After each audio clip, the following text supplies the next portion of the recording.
Welcome to our program on how the Morris Canal created Lake Hopatcong that we know today. This program was originally presented for the Canal Society on March the 19th, but due to some issues with the recording, we've decided to re-record it.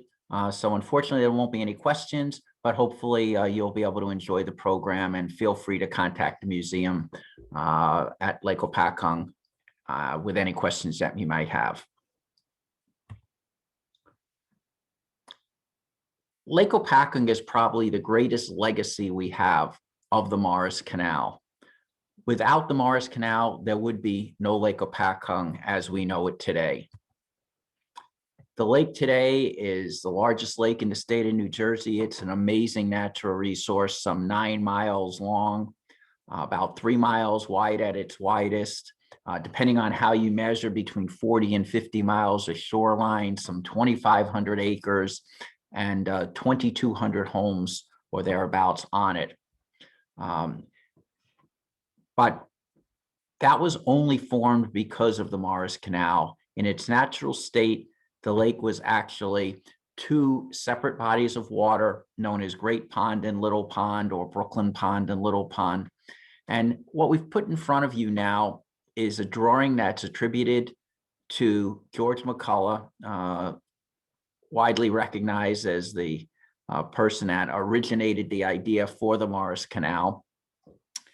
And this is actually compliments of the Canal Society of New Jersey, this drawing. And it shows, as you can see, Great Pond, the Great Pond that George McCullough would have known before the Morris Canal, is a much smaller body of water with just a few coves, some familiar names on it, like River Styx and Byram Cove, but much smaller and much more rounder kind of lake. And indeed, as you can see, it kind of actually had the Musconetcong River going north and south on it, connecting it to what would all be parts of the lake today. Here's a map that was presented by, or developed by, the old Lake Hopatcong Regional Planning Board in the 1970s.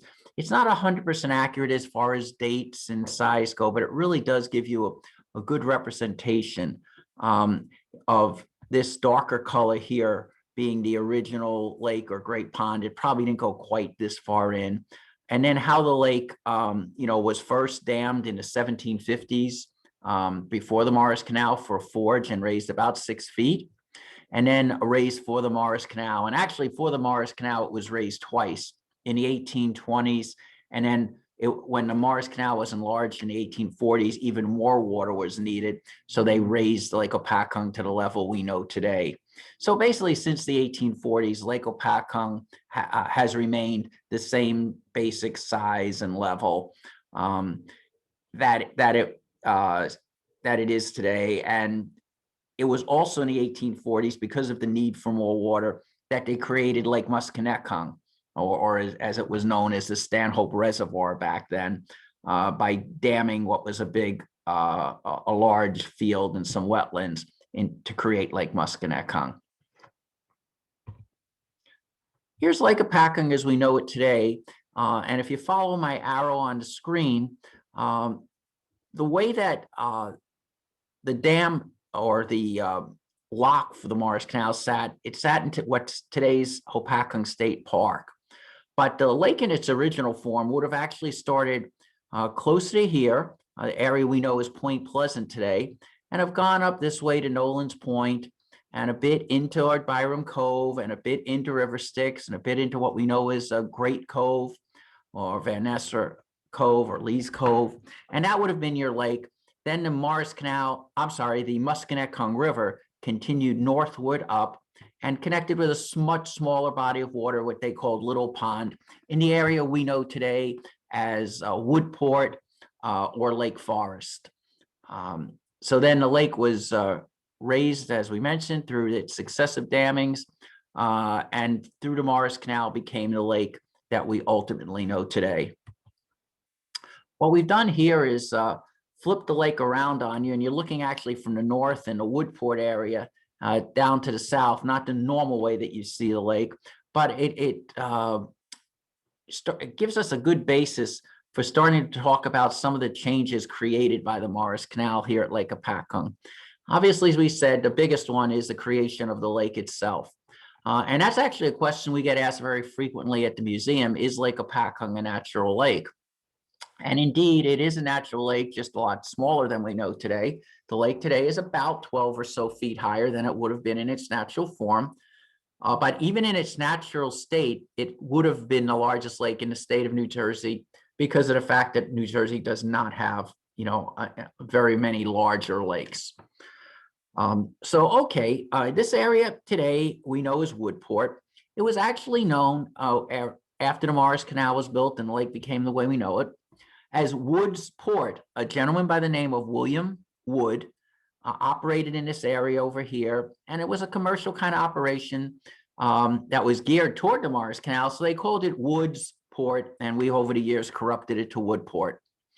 And it's really this area over here on the lower left part of the image that we're going to be talking about. And that's because of the iron ore mines that were in this part of New Jersey. A lot of you that live in the area know that you have to soften your water because of the heavy metallic content, particularly iron ore. This is because that area over, all around the area, but particularly for us here at Lake Hopatcong, areas from Jefferson up Weldon Road till you get to Sparta Mountain, very strong iron ore content. And if you ignore the railroad on this map for a minute, you'll see here's the Woodport area of Lake Hopatcong, the extreme north. And what do you have? A whole string of mines. The Herd mine being the closest one would have been located in the area right around where Gatwin's, the restaurant on Route 15, is today. That whole area there. In fact, the problem with the bridge that we've just had where there was cracks on it and it seems like it sank, a lot of us felt immediately it must have something to do with the mines that were located right under that area. But as you went down Weldon Road, or what's today Weldon Road, you would have come across a whole string of mines, the Dodge, the Ford, the Schofield, until you worked your way all the way up Sparta Mountain and you got to what was known as the Ogden mine and later would become the Edison mine. Now, you had this ore and you needed a way to get it to market.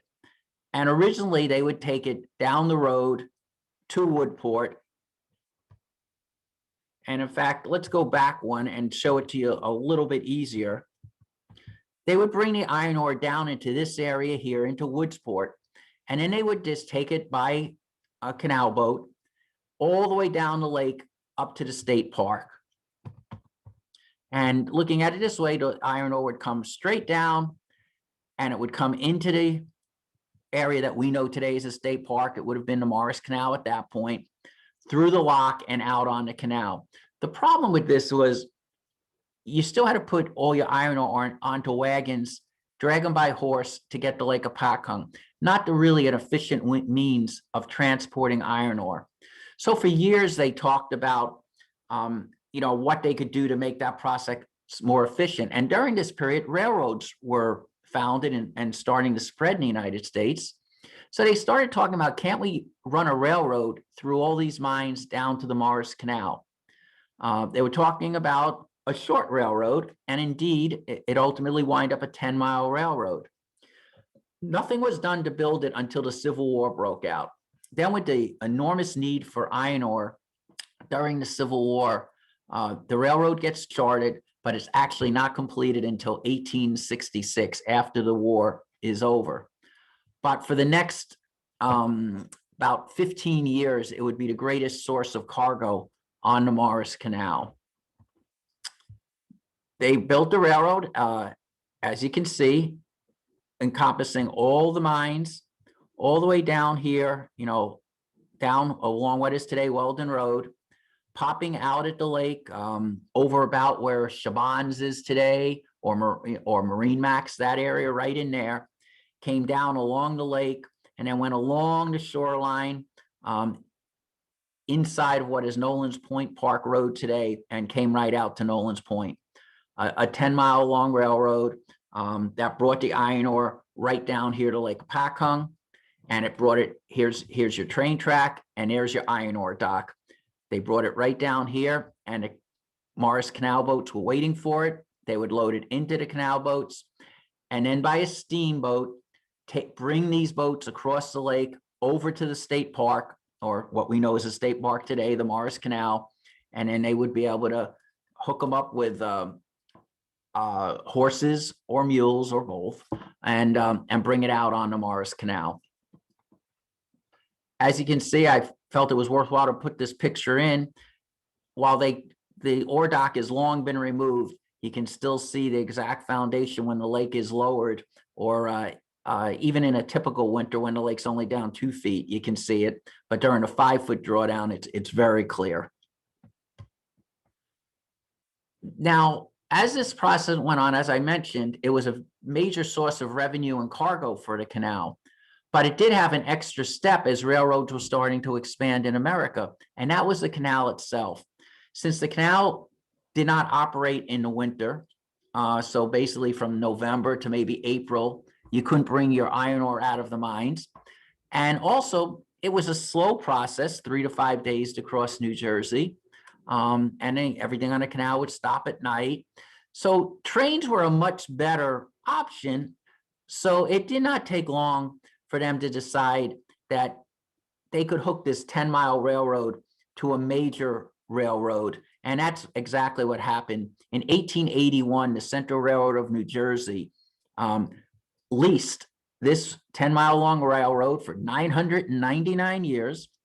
And they built over from what they would call Hopatcong Junction and Lake Junction, a railroad line that would come through what we know today as Esplanade, by where Jefferson Lumber is, and out on to Nolan's Point.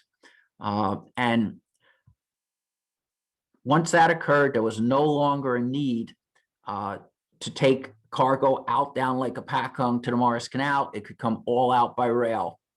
And from starting, it was chartered in 1881. Service began on it in 1882.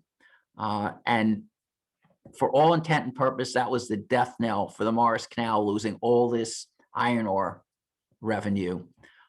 They would fight about what to do for with the canal for the next 40 years, but that was really something it could never recover from.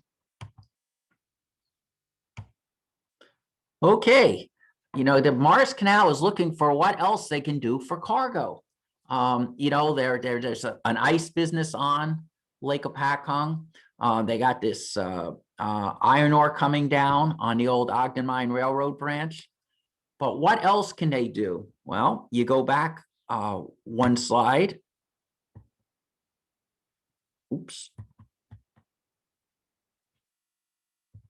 Okay, and you see the railroad, because of that fact that they hooked in with this 10-mile long railroad, it was right out here at Lake Hopatcong, whereas normally if you were just building a railroad, you might have gone straight up there. Instead, it had this nice long way right along the shoreline. So as long as you had this area up here, the railroad figured out that they could bring in a cargo of people. And indeed, that's what happened. They ran these excursion trains starting in the 1880s. In fact, the first one was in the season of 1883. And in this era, where people didn't have vacations like we know vacations today, they would, having maybe 1, 2, 3 days off in the summer that you could go to a place like Coney Island or up here to Lake Hopatcong was a big deal. And, you would bring the family up and come up for the day and spend the whole day up at the lake. And for decades, this was a major business for the Central Railroad of New Jersey. And as you can see, the Central Railroad envisioned it that people could come from Lake Hopatcong from a pretty broad area. And that is because this was really the beginning of Lake Hopatcong's rise as a great resort, where it really competed with the likes of Atlantic City and Asbury Park and places like that for the summer trade. And indeed, where you see places like Somerville or Easton, many of the early people that would own cottages at Lake Hopatcong came from these places because they could take the train right up here. Now, once you were bringing people up here by train, you had to give them something to do. And this led to the building of 2 great pavilions at Nolan's Point. For those of you that know the lake a little bit, we're looking, this would be the location of where the Windlass Restaurant is today. And this would be the miniature golf course to the left over here to the where you see the larger part of the building. And you're looking north up on Lake Hopatcong. And here's where the train would have gone up toward the Iron Ride along the shoreline and then out. So they led to building pavilions. So when people would take the train here for their one-day trips, there's something to do. So there was, you know, a restaurant, a dance hall, a swimming pavilion. You got to have some amusements where there was a steam-powered carousel or a shooting gallery. Something you could rent boats. You could take rides on the lake. Something to keep people busy with. And for those of you that know the lake a little bit, where you see this train is where Nolan's Point Park Road would be today. So the train came in right at the lake. The second great pavilion was built around the corner. It was built a little later. The first pavilion that you saw that was known as Allen's Pavilion, or at least it was called Allen's Pavilion. It was originally known as the Lake Pavilion, but the family that owned it was Allen, so it was more commonly known as Allen's Pavilion. Then around the corner in the photo that you're looking at now, where the Jefferson House is basically located in this area today, they built Lee's Pavilion. Not the same Lee that we know as Lee's Park, Bob Lee and his family, a different Lee, but it was a big complex that was built over the years, or at least expanded into over the years. And as you can see, a lot going on there, department store, hotel, photo studio, first movie theater on the lake, a couple of hotels up the hill, lots going on there. So between the two pavilions, if you came out by train, they kept you busy. And then what would happen in the 1920s, between these two pavilions, an actual amusement park would be built, known as Nolan's Point Amusement Park, to compete with Bertrand Island Amusement Park. Okay, all this action of what was started by the canal, this whole idea of bringing a train to Nolan's Point, all an idea and to service the canal, spreads into basically the boom at Lake Hopatcong, leading to the resort trade. And once things got going at Nolan's Point, it led to the buildings of such grand hotels as the Breslin Hotel, which would later be known as the Alamac, and places such as Castle Edward over in the Hopatcong section. And at its height, had about 40 hotels and rooming houses operating on the lake, serving thousands of people each week during the summer. Now, Nolan's Point wasn't the only train at Lake Hopatcong. That was the Central Railroad over there. The Lackawanna Railroad actually came through landing in the 1850s, and through just almost coincidence, it was a route that could get through the mountains of New Jersey.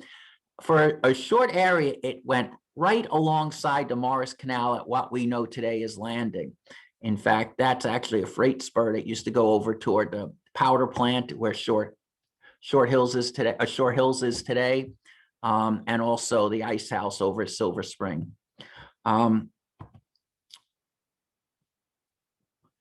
So you had the tracks running close to each other, and as early as the 1870s, some early hotel owners up here had the idea of they could tell people to have the train stop.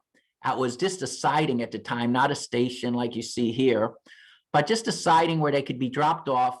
And the hotel owners would send a steamboat through the lock at where the state park is today, out on the Morris Canal, and they would pick them up and take them to their hotel.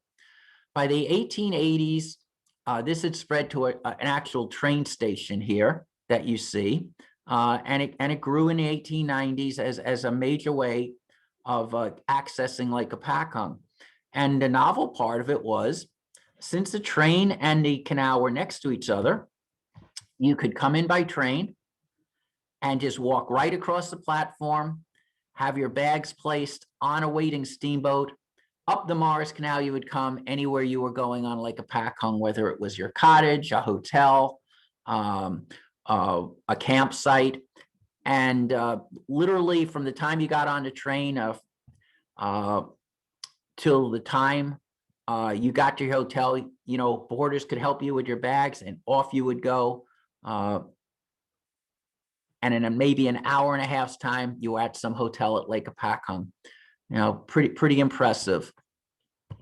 And here you see the steamboat. That's actually a freight spur that they used to have up on the in Landing that was done away with many years ago. But very simple. You just go from the train track onto your waiting canal boat. And here you see the canal boat, but what do you see to the right? You see the actual beginning of what was then the village of Landing. There were a bunch of houses built around the canal and the activity that went on there. And indeed, the name Landing and the community of Landing all owe itself here at Lake Hopatcong to the existence of the Morris Canal. Here you see a bridge being built over the Morris Canal, and that's because if you think about it, if you were coming from the outside, you had to get over the train and you had to get over the Morris Canal to reach Lake Hopatcong, just like you do today. And there always used to be a small wooden bridge that got people across, but when the trolley came to Lake Hopatcong, that small wooden bridge was not going to cut it, so they built this more substantial bridge in 1907. And it should look familiar to those of you that come into Landing regularly, because that's the bridge that's still there today, built in 1907. It just doesn't look quite as good. You'll notice the canal was on the right side, the railroad on the left side. Here it is today. The railroad is still on the left side, but the canal is long gone from the right side, and the bridge doesn't quite look as good as it did in that earlier photo, as it has a few years on it. And this is the bridge that's due to be replaced in the next few years, but they'll still retain the two openings to remember the existence of the Morris Canal. Now, it also came with the Lackawanna Railroad at Landing was, as business increased, that small train station you saw was insufficient to handle the business, and Lackawanna wanted to build a nice, welcome, modern station at Landing. So they built, you see here, this station on top with big freight elevators and walkways. It was a beautiful station. You could walk on the grounds, you could walk on this area, take staircases, your luggage could ride in the elevators. There was a baggage room on this side of the building. Really neat structure, but it was probably the only train station ever built to accommodate both steamboat traffic, the way they did their walkways and everything, the train, and the trolley, which would come right out front. Three basic modes of transportation all met at this train station. And we can say that that train station certainly wouldn't have been built the way it was built if not for the Morris Canal. And here's that train station today, the home of the Lake Hopatcong Foundation, beautifully restored over the last few years and looking in really good shape. I should probably mention, unfortunately, all that other structure, that was all taken down because it was allowed as railroads basically lost business and popularity in the country. This was not maintained, and this superstructure was taken down in the early 1980s as it was starting to fall down. So only the train station remains today. Okay, now if you are taking the Morris Canal from the Lackawanna Station to Landing, you would have come through the canal lock at Landing. And here's just a few shots of what it looked like. And here's these steamboats at various levels of the lock emptying or filling. The problem was, and let me go back to that one just for a minute, is that all those steamboats you see in there were from the Lake Hopatcong Steamboat Company. It was known as the White Line. I'm sorry, the Black Line on the Lake Hopatcong Steamboat Company. And they opened in 1885. In 1890, the Hopatcong Steamboat Company, known as the White Line, very similar name, sorry about that. They wanted to also operate their steamboats at the lake. And at Nolan's Point, it was no problem. Anybody could just go across the lake and dock at Nolan's Point. But getting to the station at Landing was a little bit more difficult, and that's because the Black Line steamers had already signed an exclusive deal with the Morris Canal. So here you see the station over here. Here's the Lackawanna train, and here's the Morris Canal coming right up alongside, and that's how people from the train went right across to the waiting steamboats. Well, if you can't get your boats up there through the Morris Canal, what could you do? Well, in those years, the very southernmost part of the lake down here was just the wetlands. It was not navigable. You could not bring a boat up here. So the White Line Steamboat Company, the Hopatcong Steamboat Company, their solution, since they could not get their boats onto the Morris Canal, was to dredge out this southernmost part of the lake, which was just the wetlands in the day. And they created what we know today as Landing Channel. So basically, if it wasn't because of this whole access issue for the Morris Canal and everything else, this part of Lake Hopatcong wouldn't even exist, what we know as Landing Channel. It was purely created to get the steamboats up here to a dock that used to be located right over here. It was 1 block away from the station, and porters would take your luggage right down to the train station. And in fact, some people like coming this way a lot better because you didn't have to go through the canal lock where the boat rattled and all that. This was a straighter shot right onto Lake Hopatcong. And here's what Landing Channel looks like today. Now, as many of you know, the Morris Canal did not actually come across or through Lake Hopatcong. It came very close, but it was a feeder canal that actually came through to the lake. If you think of where the old Pathmark store was over in Landing, it was about it there as close as the Morris Canal came, and then you took this feeder canal, which was fully navigable, out to Lake Hopatcong.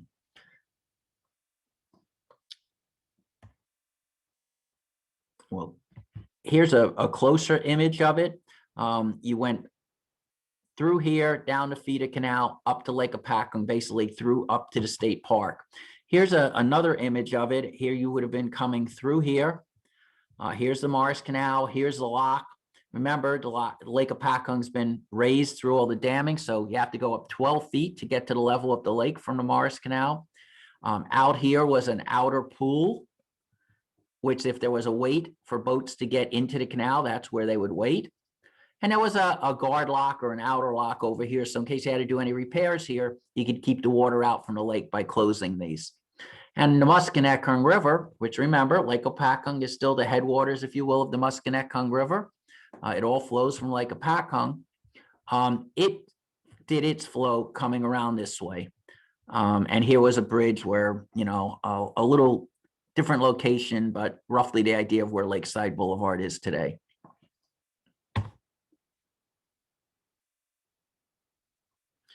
Now, in 1924, the Morris Canal was abandoned. The legislation gets passed in New Jersey, so they start doing away with the canal. At Lake Hopatcong, you know, if you look back at this image, this lock also served as a dam that held the lake up to a certain level. You do away with this lock, you still have to create something that keeps the lake at the level that we know it today.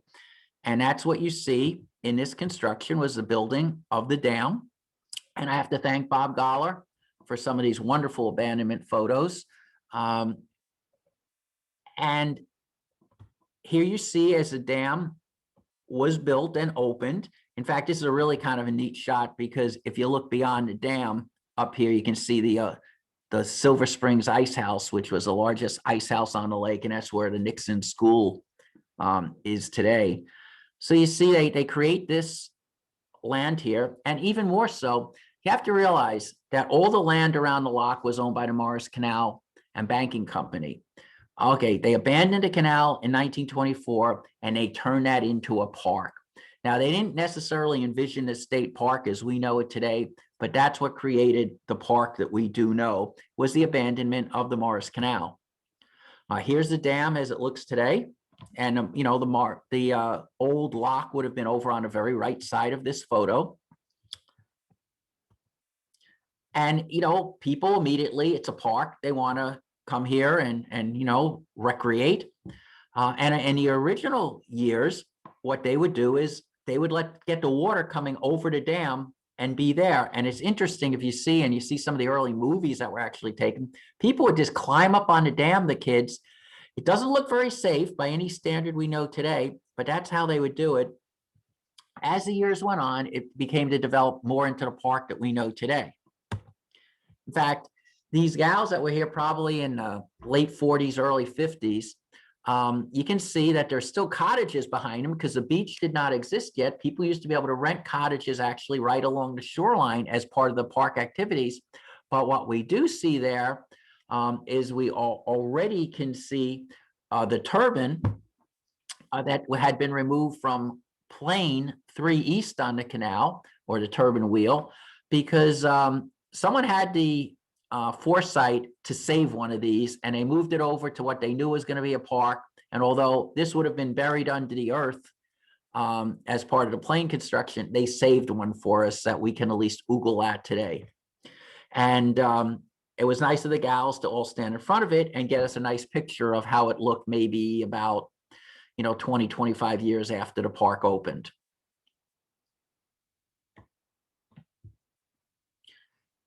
Now, after the Second World War, the park as we know it today was created. They took all those bungalows off the beaches in the late 40s and early 50s, and they started building and then expanding upon a sand beach like we know today down there, creating the Hopatcong State Park of we know today.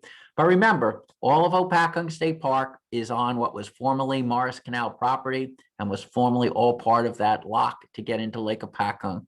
So here again, the reason this land was available and able to be built was because of the Morris Canal. And here you see that part that we called, that pond outside of the lock between the guard lock and the regular lock, where boats could wait to get into the lock. Here is that same area today. Still there, you just don't have the outer lock here anymore, although every 5 years, when they do a major drop of the lake, you can still see the posts that come popping out of the water that are still left from the old Morris Canal guard lock or outer lock. Now, as I mentioned, and this is all what would be the state park today, here's the Morris Canal over on, in the middle of the photo. But you still had the Morris Canal, the Musconetcong River that flowed out here and down its path all the way down to Phillipsburg. I'm sorry, all the way down, actually, not to Phillipsburg, that would have been the canal's end, but down through Asbury and out into the Delaware River. Now, it's interesting to note that even at the time of abandonment, how much water to send down the Musconetcong River was an issue. And there was going to be litigation over it. And rather than court case and all, they worked a compromise. And that was, they would measure a flow by using a fountain. And that would be a continuous flow fountain. And that would be the flow of water down the Musconetcong River. And that's what they did. It opened in 1925. I'm sure many of you remember when the fountain was a real iconic feature in Hopatcong State Park. Here it is shortly after it opened, and through their calculations, and it was really Cornelius Vermeulen, who was the chief engineer who came up with this plan. It was as long as they turned on that, they opened up the valve, the water would flow, the fountain was created, and that was the flow down to Musconetcong. Now, of course, if the lake was fuller, water came over the dam, the Musconetcong got more, but this was the minimal rate of flow. And I'm happy to say that because of, and I saw Bob Rung on the original telecast, through Bob and a young engineering student, Justin McCarthy, we've been doing a lot of work in the last few years to kind of keep this project alive toward the restoration of the Morris Canal. And we're very, very hopeful that that will come about. So I have to thank them both very much. And here you have another shot of it, and you can see up on the hill, the cottages that would have been there during the years of the original Hopatcong State Park.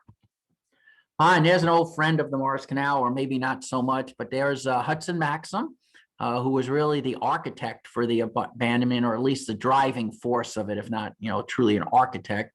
And this was, he died in 27 and the fountain opened in 25. So it's somewhere in that period, probably when the canal was first opened. And there he seems to be enjoying himself at Hopatcong State Park. Okay, in this photo, we're looking from Lake Hopatcong up the canal at where the lock was. And you'll notice over here on the upper left-hand side of the photo, a building. And that was because when you had locks and you had planes, 23 of each on the Morris Canal, the operator of each, the lock tender or the plane tender, lived right by there because you have to get up first thing in the morning and start letting the boats through. And it basically went until evening, and then it would close it down for the evening. But they lived right by the lock or the plane. And here you see it from the Morris Canal looking up at the lock tender's house. Another nice shot looking from the other direction at this lock tender's house. Remember, this is all the Hopatcong, but this is all Hopatcong State Park today.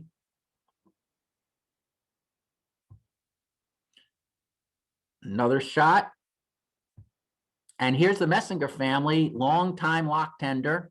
He's over on the left. Seems like he didn't want to have too much to do with the women folk or the children. But that's Rube Messinger over there, taken about 1898.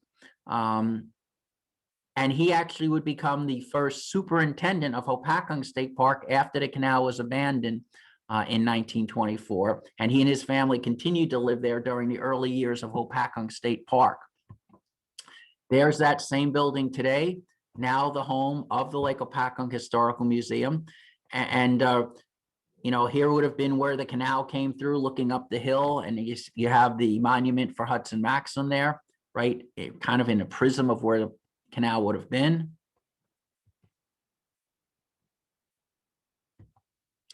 And there's the building today, and it's really important from the standpoint of there are not a lot of Morris Canal structures left. And the fact that this is an actual lock tender's house, okay, it's been renovated a little bit over the years, but as you can tell, it has the same basic structure and look. It had this was the original building where you see the peak on it right here. And they did this addition in the 1890s to give themselves a little more room. It was a wooden addition and everything was stuccoed. But it's really neat that this building goes back, you know, it's dated on the sign as 1840s. We're not 100% sure when it was built, but that's probably as good a date as any. So it's very interesting here at Lake Hopatcong. We owe the lake really to the building of Morris Canal, and we owe the museum building that tells the story of the lake to the Morris Canal, because indeed it was the lock tender's house for the Morris Canal itself. So although the Morris Canal itself has faded into history, it's really an amazing feature and an amazing resource that what its legacy is Lake Hopatcong. You know, just a amazing resource, and one that hopefully the ice is going to be off on very soon and we'll all be able to use and enjoy once again. So thank you for listening today. Hope you enjoyed it, and look forward to seeing you at our program very soon. Thank you.